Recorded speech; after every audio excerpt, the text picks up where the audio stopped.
when home isn't enough. With Arya at home again, he had no more excuses to postpone building the table and the chairs for their front yard. Before, it felt like such a waste to make her something she would only see in 10 years.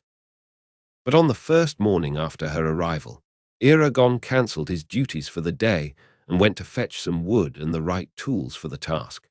While he worked, he noticed Arya examining each corner of the treehouse, perhaps making sure he put the things back in order after the mess Nasuada's handmaids had made there. He did his best to organize the house the way it was before, but wouldn't be surprised if he missed a corner or two. As he finished crafting the parts to build the table, she came outside with a cup of hot tea and handed it to him. "It's too cold, love. Come inside, leave that for another day." She was right. The cold was almost too much, but he intended to get that done before the snow came. "Don't worry about me, I'm fine." He smiled at her and took a sip of his tea. It felt good to have it warm him from the inside. Arya bent her head and disappeared inside, leaving him to his work. When he finished building the table and the chairs, he looked at it with pride. Not once he had a splinter piercing his skin, or he hammered his fingers. The result was a simple set of furniture, but very functional and charming. The last touch was a spell to protect it from the rain and the snow, also the sunlight. He wanted it to always look as new as the first day.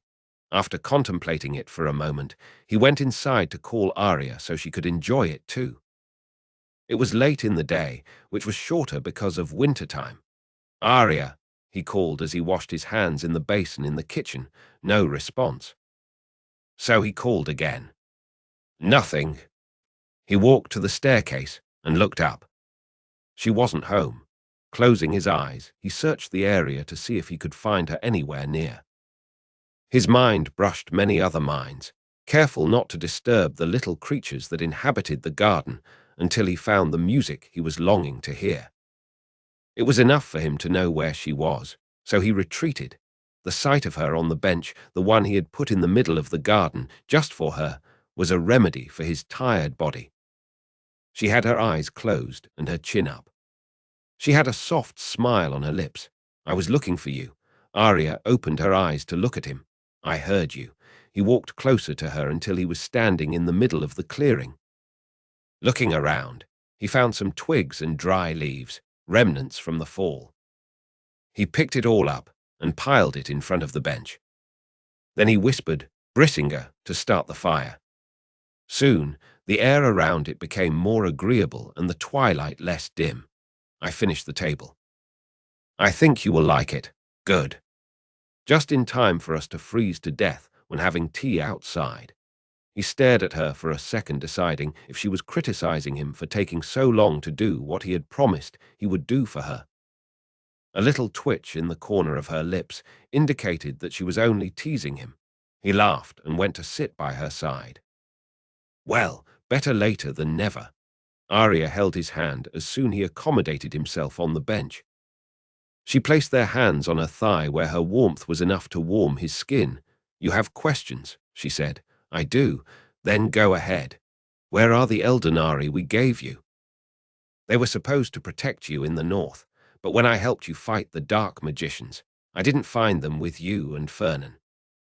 "Why is that?" "They are in my vault. It is where I keep the other Eldenari you gave us before leaving Alagaresia and the eggs when they come to us. You still have an egg in that vault, don't you?" "The latest rider is an Urgle, so all the other races are still in possession of an egg. I was planning to have the hatching ceremony when we got back from Carver Hall. But we left for a wedding and have not come home yet. I already fought 2 battles but haven't seen the inside of my bedroom in months." Her tone was sad as a line of concern marked her forehead. "Yes, you have." She looked at him with a guilty expression. "I'm sorry. I did not mean I'm not home. I know," he said with tenderness and squeezed her hand. "Anyway, we should put off all the ceremonies for now. I will send a message to the others." Arya nodded and looked away. He still had more questions, especially when he had learned new information about her and her family just days before. "Arya," he started, "can I ask you something about your family?" Looking back at him, she nodded.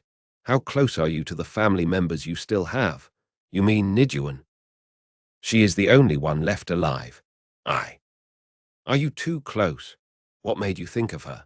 Eragon did not know how much of his conversation with Deathada he should reveal, since the elf would want to tell her about his narrative himself, but he decided to tell her anyway. Deathada accused her of being a traitor. She tried to hurt him. Arya had a raging look in her eyes, one that could make a man tremble. It's not possible, Vanya never told me about it, she grunted. He said she opened the hall to the others, and that's how they took your throne. She shook her head and stood up. She wouldn't do that. He mentioned a feud between you two. Don't you think it would be reason enough for treason? Pacing around, Arya looked like a caged beast. Enraged and disappointed. She wouldn't do that, believe me. So Deathada is lying. There must be another explanation. Eragon could not think of a better alternative, mainly because he did not know Arya's aunt. She had been kind to him the first time he had been to Elismera, but that was it. He could never vow for her innocence. So he kept quiet, wondering what was going on in her mind. I need to get back, she declared, standing in front of him. You just got here. I know, but this is an emergency. He grabbed her hands and took it to his chest. Arya, listen to me. I know you want to make justice for your crown and your people, but this is not the time. You will meet with your advisor and work on a plan. Have patience. You don't understand. Eragon took a deep breath so he could gather some patience. Then enlighten me. The hall is protected by an ancient and ancestral spell. Only the ones who share my blood can open the gates. Yes, so.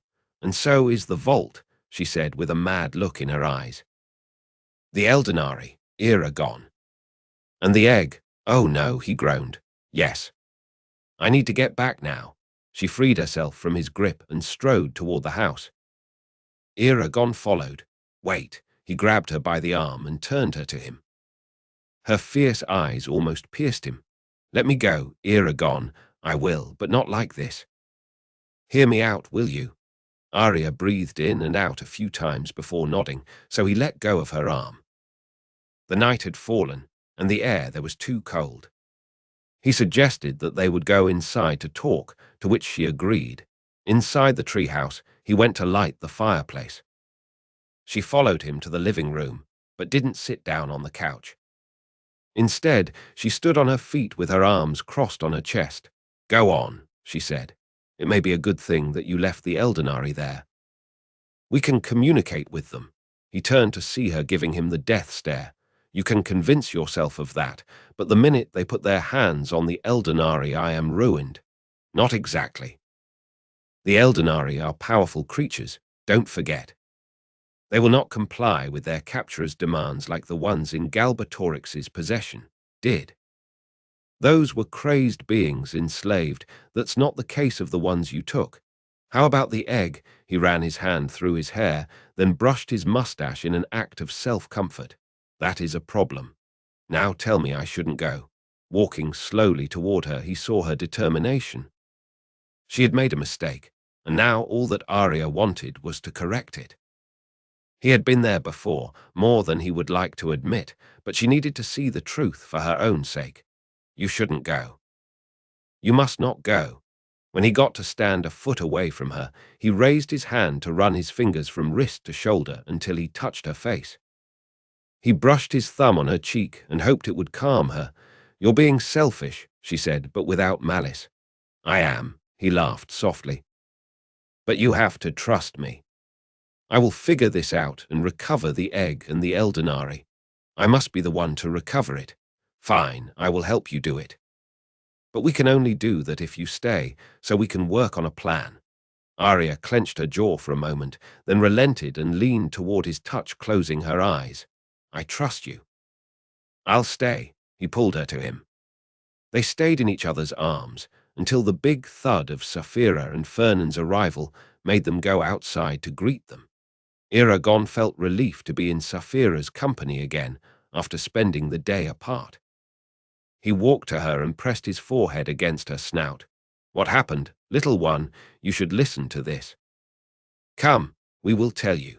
Eragon and Arya sat on the freshly built chairs for the first time, while their dragons formed a barrier against the cold coming from the river. They told Fernan and Saphira all about Niduan and the vault, and the decision to retrieve it. Inside their connection, Saphira shared a very private thought.